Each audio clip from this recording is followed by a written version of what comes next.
राधे राधे दोस्तों, कैसे हैं आप सब। दोस्तों, आज हम सुनेंगे राधा कृष्ण के अमर और आदर्श प्रेम की कहानी। सतयुग और त्रेता युग बीतने के बाद जब द्वापर युग आया तो पृथ्वी पर झूठ, अन्याय, असत्य, अनाचार और अत्याचार होने लगे और फिर प्रतिदिन उनकी अधिकता में वृद्धि होती चली गई। अधर्म के भार से पृथ्वी दुखित हो उठी। उसने ब्रह्मा, विष्णु और शिव के पास पहुंचकर प्रार्थना की कि वे उसे इस असहनीय भार से मुक्त करें। लेकिन वे तीनों ही पृथ्वी को इस भार से मुक्त करने में असमर्थ थे। कोई उपाय न देखकर विष्णु ने कहा, चलिए हम लोग भगवान के पास चलें, वहीं हमें कोई उपाय बताएंगे। विष्णु, लक्ष्मी, ब्रह्मा और शिव के साथ गोलोक में पहुँचे तो उन्होंने परब्रह्म परमेश्वर को श्री कृष्ण के रूप में और अपनी माया को राधा के रूप में देखा। गोलोक में वृंदावन नामक सुंदर और सुरम्य वन में एक सुंदर आश्रम था। उसी के निकट एक नदी बह रही थी।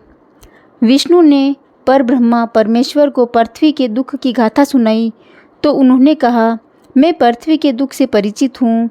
पृथ्वी को भार मुक्त करने के लिए शीघ्र ही मैं ब्रज में कृष्ण के रूप में अवतार लेने वाला हूँ। मैं वासुदेव की पत्नी देवकी के गर्भ से जन्म लूँगा और क्योंकि मैं अपनी माया से और मेरी माया मुझसे पृथक नहीं रह सकती, इसलिए मेरी माया राधा के रूप में बरसाने में वृषभानु गोप के घर जन्म लेगी और उसके बाद मैं पृथ्वी को इस भार से मुक्ति दिलाने का प्रयास करूंगा। क्योंकि एक एक पापी का वध करना कठिन है, इसलिए मैं ऐसा उपाय करूंगा कि संसार के समस्त पापी स्वयं ही लड़ भिड़ कर पृथ्वी को भारहीन बना दें। आप लोग निश्चित होकर अपने अपने घर को पधारिए और मेरे आदेशों की प्रतीक्षा कीजिए। विष्णु आदि देवताओं ने परमेश्वर को प्रणाम किया और अपने अपने लोक में आकर परमपिता के आदेश की प्रतीक्षा करने लगे।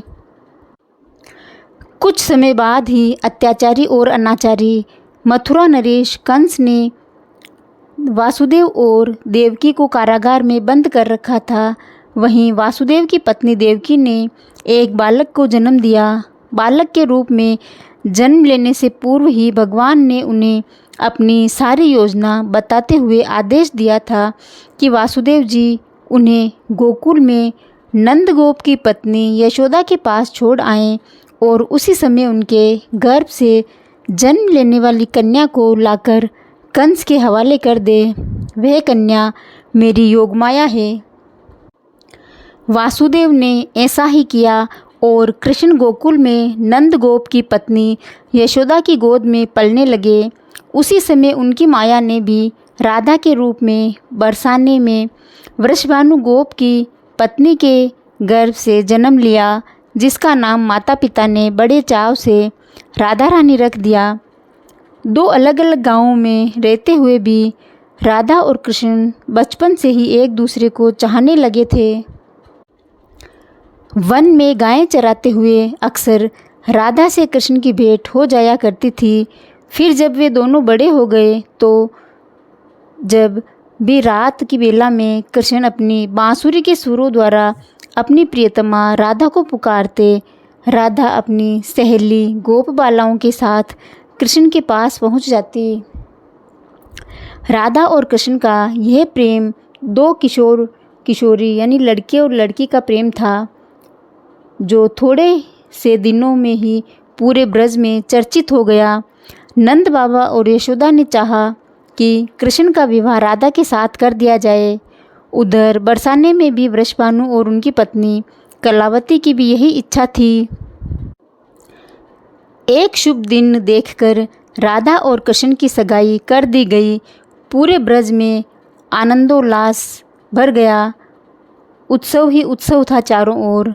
लेकिन उन दोनों का विवाह नहीं हो पाया कि कंस के आदेश पर अक्रूर कृष्ण को बुलाने के लिए मथुरा से वृंदावन पहुंच गए और अत्याचारी कंस तथा राक्षसी स्वभाव वाले उसके अनुचरों का वध करने के लिए कृष्ण और बलराम को वृंदावन छोड़कर मथुरा जाना पड़ा और मथुरा में कंस आदि का वध करके मथुरा राज्य की सुरक्षा के उत्तरदायित्व ने कृष्ण को इतना उलझा दिया कि वह चाहकर भी वृंदावन नहीं जा सके।